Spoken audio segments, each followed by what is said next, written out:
Chapter 1. Prelude to War. In the late 1930s, tensions were escalating in the Pacific as Japan sought to expand its empire.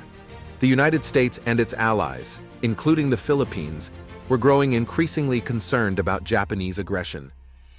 In 1941, the Japanese launched a surprise attack on the U.S. naval base at Pearl Harbor, drawing the United States into World War II. In the Philippines, American and Filipino forces prepared for a Japanese invasion. Chapter 2. The Battle of Bataan. In December 1941, Japanese forces invaded the Philippines. American and Filipino troops fought valiantly, but were overwhelmed by the well-equipped and highly trained Japanese army. The battle raged on for several months as the defenders of Bataan, led by General Douglas MacArthur, held out against the Japanese onslaught.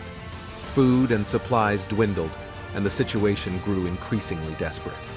Chapter 3. Surrender and Captivity. On April 9, 1942, realizing that further resistance was futile, General Edward P. King, Jr. surrendered the American and Filipino forces on Bataan to the Japanese. Approximately 75,000 soldiers became prisoners of war. The conditions of captivity were harsh from the beginning, with little food, clean water, or medical care. The prisoners were subjected to brutal treatment by their captors. Chapter 4. The Bataan Death March begins. The Bataan Death March began on April 10, 1942, the day after the surrender. The Japanese forced the prisoners to march over 60 miles from Mariveles in Bataan to San Fernando in Pampanga. They were given little food or water and were subjected to severe physical abuse. Many prisoners were already weakened from malnutrition and disease. Chapter 5. Suffering and Death. On the march. The march was a nightmare of suffering. Prisoners were beaten, bayoneted, and shot for the slightest infractions. Those who fell behind or collapsed from exhaustion were often killed or left to die.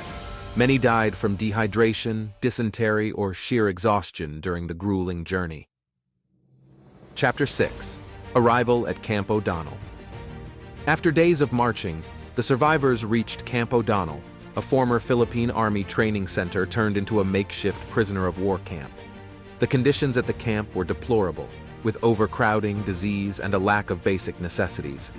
Thousands more prisoners would die at Camp O'Donnell in the coming weeks. Chapter 7. Life in Captivity. For the survivors of the march, life in captivity was a daily struggle for survival. Disease, malnutrition, and abuse were constant threats. Despite these hardships, some prisoners managed to maintain their spirit and sense of camaraderie, providing support to one another in the face of unimaginable suffering. Chapter 8. Liberation and Aftermath. In 1945, as Allied forces began to retake the Philippines, the conditions for the prisoners improved slightly. The survivors were eventually liberated, but many were in extremely poor health. The Bataan Death March had taken a heavy toll, with thousands of American and Filipino prisoners dead as a result of the march and captivity. Chapter 9. Legacy. The Bataan Death March remains a symbol of the brutality of war and the resilience of the human spirit. Survivors and their families have worked to ensure that the story is not forgotten, and memorials stand as a reminder of the sacrifices made during those dark days in World War II. The Bataan Death March is a harrowing chapter in the history of World War II, a testament to the strength and endurance of those who endured it, and a somber reminder of the horrors of war.